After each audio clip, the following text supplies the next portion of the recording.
What's going on, YouTube? Welcome back to the channel. You ready for episode 3? I bet you are. I bet you're on the edge of your seat. Show it to me! Just hold on. It's coming. It's coming! I just wanted to, I didn't show this in the video, but I was trying to use this. But I have a bit of an issue here. This was a great little plane when I got it. It's not even a year old. This is a Veritas pocket plane.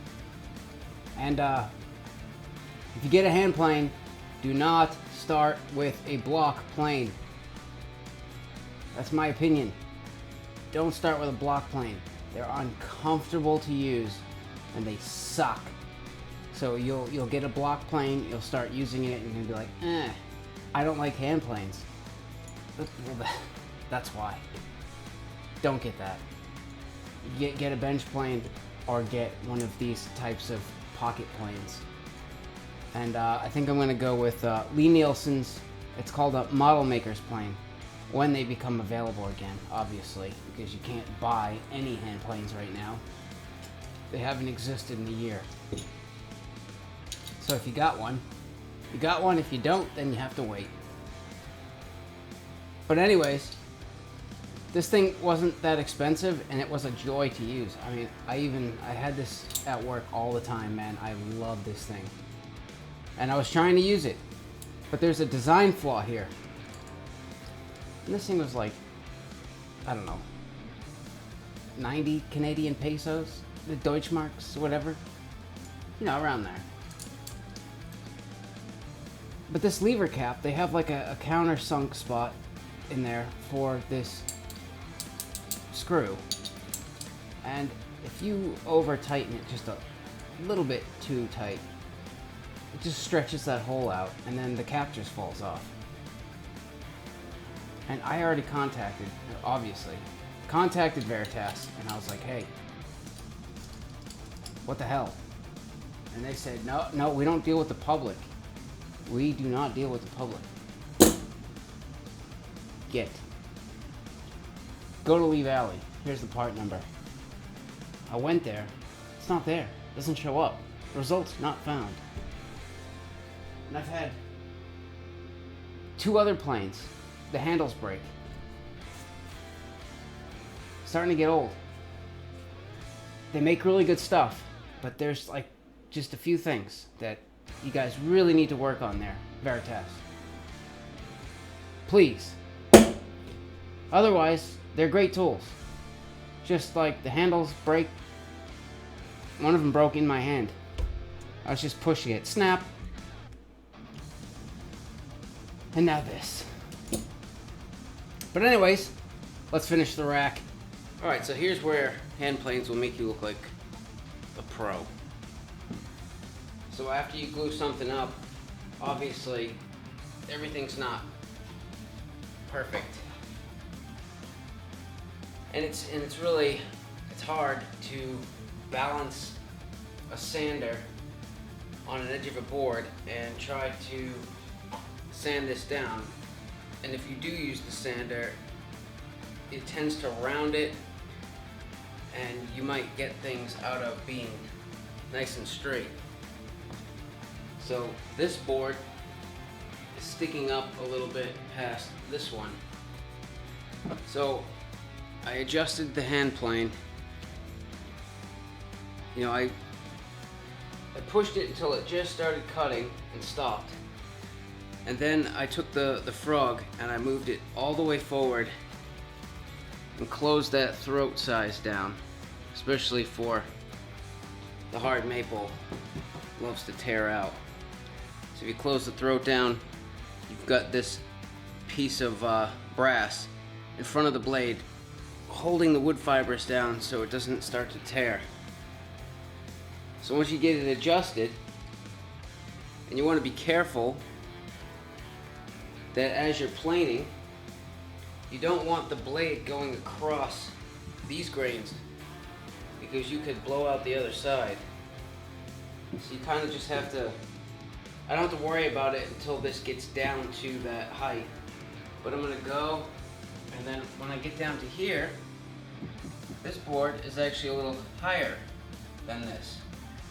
So I'll have to take this side down a little bit.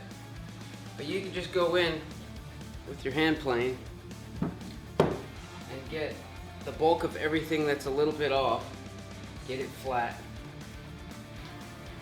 get your glue off, and then we can take out the sander and it will look beautiful.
So I don't need to show the rest. I don't need you passing out on me here. Like the last video. I mean, come on guys. 30 views and 3 thumbs up. 3! The rest of you probably were like on your desk, out cold. I get it. This is gonna be nice, so just stay awake.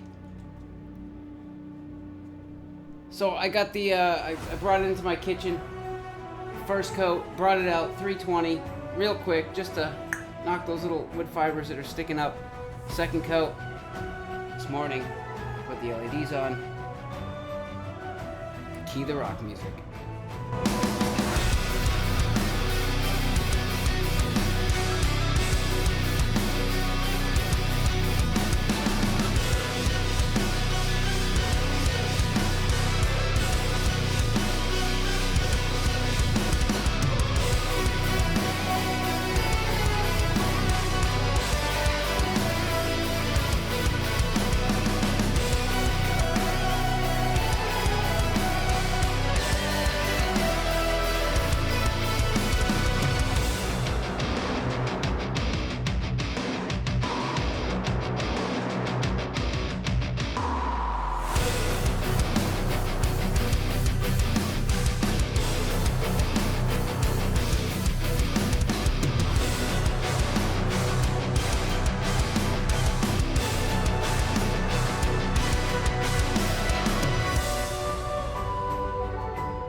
Yeah, I thought the rock music was appropriate for this. Plus, it's kind of cool. I'm pretty happy with the way this came out. I think this will be wife approved, for sure. I definitely think so. So I have my little stamp on the walnut. You can barely see it if you're not looking for it. But I have another one on the bottom. It's blown up. You can clearly see it. It says Evans Woodworking. It's got my phone number on it. I'm always gonna put my name and my phone number on anything that I make, because I like to stand behind what I do. If there's an issue, I want to know about it, and I want to make it right. Or if they want something else made, it doesn't have to be a bowling ball rack, it could be anything. I'd like to make it for you. I really would. I enjoy doing this kind of stuff. But anyways, this one is not going to be cheap. It's there's no nails, there's no screws. It's just glue and joinery, old school. Nice looking and strong. Strong, strong, strong. This will last forever. I used oil, not water-based, oil. Once that cures, I'm going to give it 2 days. 2 days before anything touches that finish. And then I will pack it. I don't want anything touching that finish until it's cured. That's one thing that some people don't understand. Just because it's dry to the touch doesn't mean it's cured. It doesn't mean you stick something on it. Let it cure. So I started an Etsy store. It's Evans Woodworks. It was the only thing that was available. EVANS. Wood. WORKX. That's what they had. That's what I took. I'm putting this on there for $1,500. Yes, I have to. I have $360 in or Canadian Deutschmarks, just the lumber, and then another 140 in Canadian pesos, and just miscellaneous, you know, like the adjustable feet, the LEDs, the finish, the staples, and packing. I gotta roll like this, but I'm gonna try to make more of these. And this is the only finished, soup to nuts finished bowling ball rack that you're gonna find on the internet. This is it, right here. And I get it. This is for people that know what they want. This is for people with exquisite taste. This isn't for everyone. It's gonna be. It is pricey. But I'm gonna make another one. I'm gonna make several more, you know, as I can. I have some red oak that I bought before lumber went through the roof, so I already have it, and I have enough to make another one. So I'm gonna use the dovetails, adjustable feet, those beveled holes for the balls, and I might even do the LEDs too. I really think I should, as like that's kind of like my trademark. You know what I mean? Like they all have that. And then it's just different kinds of woods. Some are more expensive, some are less expensive. The only thing I don't know is, like, do people want 9 balls, 12, 6? I think 3 is just not enough. If you're gonna get a rack, 3, you could just stick in a bowling bag and slide it under your bed. 6, okay, maybe. I think 9 is where it's at. And then for those, like, super enthusiasts, maybe 12. So that's it for this one, guys. Make sure you hit the subscribe button if you haven't already. Give the video a thumbs up, and I'll see you in the next one.